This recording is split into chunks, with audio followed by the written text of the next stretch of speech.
Assalamualaikum students, how are you? I hope you will be fine. Mathematics class 9 exercise 1.3 question number 4. Find the number whose sum is 68 and difference is 22. Here we will find the number, two number and their sum is 68 and their difference is 22. हमने दो number find out करने हैं. अगर इनका सम लें यानी इनको add करें तो किसके इक्वल होगा 68 के, और डिफरेंस यानी जब सब्ट्रैक्ट करेंगे तो क्या आएगा 22. Let first number is x and second number is y. According to given condition sum is 68. तो देखें x और y इनका सम लेंगे यानी ऐड करेंगे तो 68. Difference is 22. जब इनको सब्ट्रैक्ट करेंगे तो क्या आ रहा है 22. By adding equation 1 and 2, equation 1 और 2 को ऐड करेंगे तो ये पॉजिटिव और negative cancel out. 1x 2x हो जाएगा which is equal to 90. Shift हो रहा है अदर साइड पे तो मल्टीप्लाई तो डिवाइड हो जाएगा. 90 डिवाइडेड बाई 2 45. तो ये x की वैल्यू है, इसको पुट कर देंगे इक्वेशन 2 में या 1 में, इट्स डिपेंड ऑन यू. तो मैंने 2 में पुट कर दी. x माइनस वाई किसकी इक्वल है 22. तो x की जगह 45 पुट कर देंगे प्लस 22 माइनस 22 हो जाएगा. सब्ट्रैक्ट करेंगे तो y की वैल्यू 23 आ जाएगा. ये फर्स्ट और सेकेंड नंबर है जो हमने फाइंड आउट करना है. In question number 5 very easy and very simple. Weather in Lahore का बताया गया है जो अनयूजुअली 2024 में बहुत ज़्यादा वार्म था और इसका टेम्परेचर है वो 48 सेल्सियस था. सेल्सियस में गिवन है टेम्परेचर.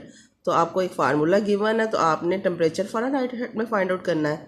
तो फ़ारेनहाइट का ये फार्मूला लिखें और जो सेल्सियस में टेम्परेचर गिवन था 48 जस्ट उसकी वैल्यू पुट करते हैं. तो 9 को 48 से मल्टीप्लाई करें, 5 पे डिवाइड कर दें और दोनों को ऐड करें तो ये टेम्परेचर फ़ारेनहाइट में आ जाएगा. Very easy and very simple. In question number 6 में the sum of the age of the father and son is 72 year. Father और सन की एज का सम कितना 72 ईयर है.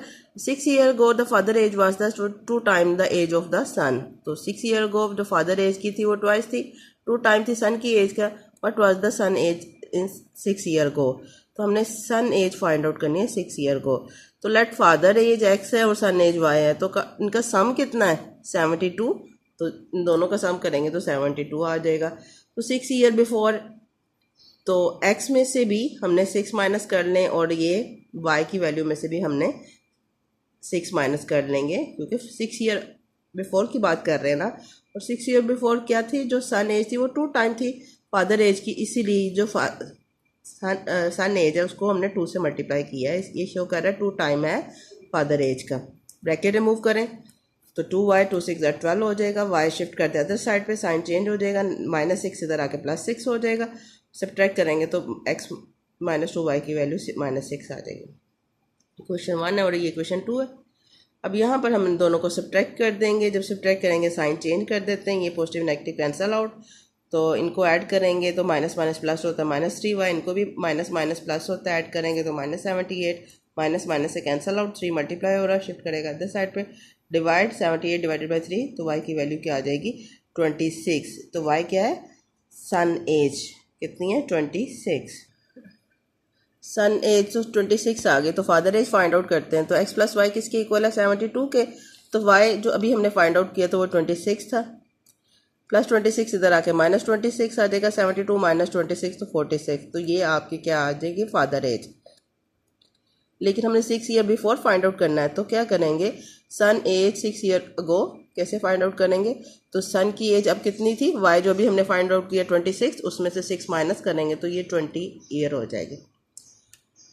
अब क्वेश्चन नंबर 7. मिरहा बाउट a try for page 1500 and solve for page 1520.